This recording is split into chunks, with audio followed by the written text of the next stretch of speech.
Al doctor Enrique Ayala Mora, historiador, que se encuentra también con nosotros, pero para continuar con esta conversación, bienvenido. Lo que decíamos en un inicio, ¿no? Seguramente vamos a esperar los resultados oficiales, de hecho, pero se habla de un 30-70, el 30 para el no, el 70% para el sí, un más menos, y ese 30% se ha apoderado realmente del expresidente Correa y ha dicho: esto es una bandera de mi trabajo solo prácticamente, y lo considera un triunfo. ¿Sería así? Bienvenido.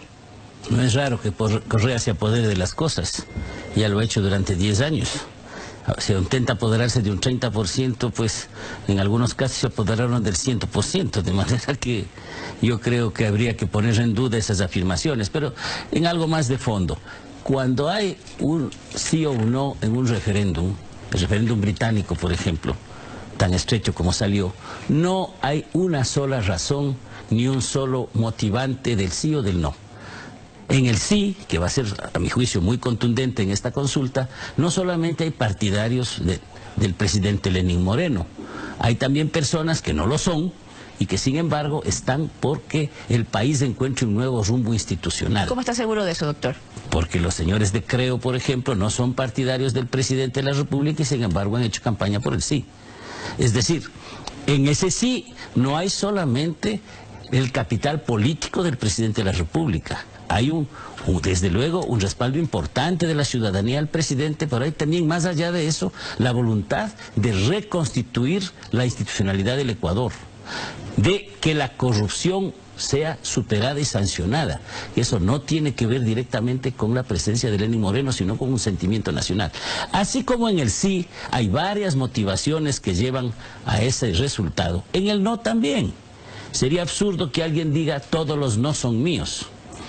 Yo quisiera mencionar simplemente un sondeo, no es encuesta porque eso está prohibido mencionar, además es un sondeo. ¿Que lo hizo quién? Limitado, que se lo hizo por un grupo de estudiantes de la Universidad Andina que hicieron un trabajo durante 2 días en la última semana con una serie de resultados interesantes. Yo voy a mencionar uno solo, y es que al parecer, contando con el voto del sur y de los barrios suburbanos, el no sacaría un 29% en Quito, en la ciudad. Pero de ese 29% de personas, el 48%, o sea, casi la mitad, cree que Correa es corrupto. ¿Qué significa eso entonces? ¿No sería una contradicción? Ciertamente estas personas están diciendo no, pateando el tablero. Y luego hay una pregunta adicional que dice: bueno, ¿y usted por qué vota no? Y dicen: porque estamos en contra de todos. Es decir, entre los que votan no, hay una buena cantidad de anticorreístas que no creen en el sistema, que tampoco creen en Lenín Moreno, que rechazan a todo el sistema político. Y la mejor manera de decir no, de rechazarlo, es decir no, porque físicamente no hay la opción de anular el voto. El voto nulo es o por equivocación o por una expresa voluntad de dañarlo. Pero el no es también de gente ferozmente anticorreísta, de manera que Correa no puede apropiarse del 30%. Habiendo hecho 10 años de campaña electoral desde el gobierno, teniendo la cantidad de dinero que tienen, desde luego que tiene su respaldo nacional en el país. ¿Qué porcentaje será? ¿15, 16%? No sé, pero el 30 y pico % no pertenece a Correa ni a nadie. Como el sí tampoco pertenece al presidente Moreno, sino al conjunto de personas que quieren reenrumbar el Ecuador.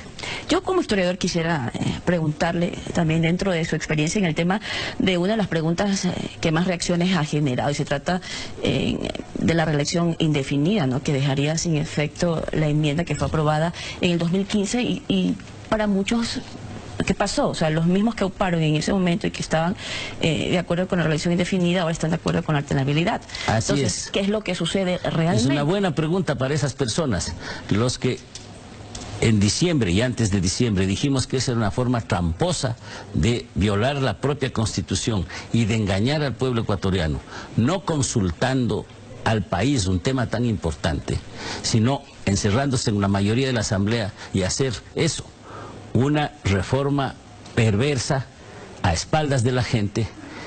Pues eso, el resultado de eso fue que quedó pues una violación constitucional y una violación de las tradiciones democráticas del país.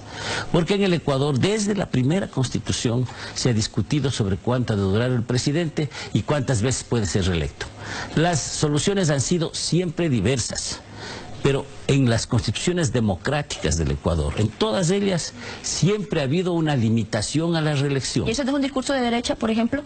Ni de derecha y de izquierda. Yo en este momento no me atrevería a decir que ha sido un patrimonio de ninguna tendencia política. Porque el 70% de autoridades en las pasadas elecciones seccionales que buscaban una reelección perdieron. Entonces, eso es lo que ellos dicen. ¿Para qué se necesitaba una pregunta de un referéndum cuando podría hacerse mediante cuando alguien ya tiene el poder en ejercicio, cuando tiene el poder del dinero, cuando tiene el poder de haber pasado 10 años en campaña electoral, como el caso de Correa, el desbalance es notorio. Y entonces la democracia tiene que limitar esa reelección. Ya digo, en el Ecuador, todas las constituciones democráticas han limitado la reelección de una manera u otra. Y en cambio, las constituciones hechas por los dictadores, por los déspotas, han abierto la reelección indefinida. La Carta de Esclavitud, la Carta Negra, todas esas constituciones que concentraron el poder, pero a nivel de América Latina es igual.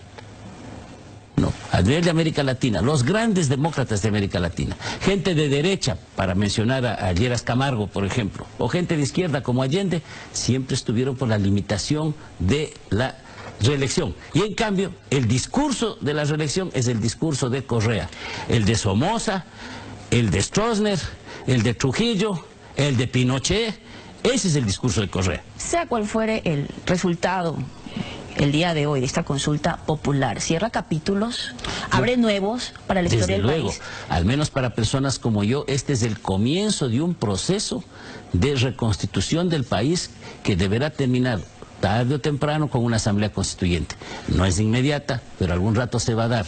¿Por qué? Porque hay que hacer un proceso de reorganización completa del Estado ecuatoriano para quitarle esta característica del monopolio del Ejecutivo, de meter las manos en los otros poderes, de evitar que hayan balances, incluso me atrevería a decir, de crear una Cámara del Senado para que reemplace a ese Consejo de Participación Ciudadana. Ahora, qué bueno, va a ser desmantelado y puesto un provisional, pero ese Consejo no debe existir.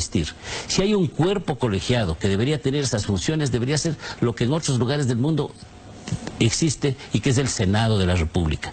Por eso yo creo que estamos dando un paso hacia adelante, hacia la reconstitución orgánica del país, que es la voluntad expresa del presidente Moreno. Él lo ha planteado así, y en ese sentido el país, en su mayoría aplastante, lo está respaldando. Él fue tímido, a mi juicio, en las preguntas, porque, por ejemplo, en vez de preguntar solamente lo referido a la no reelección, él debió preguntar sobre todas las reformas tramposamente hechas por vía de enmienda en el mes de diciembre, entre otras los derechos de los trabajadores, el meter las manos a las Fuerzas Armadas, etcétera.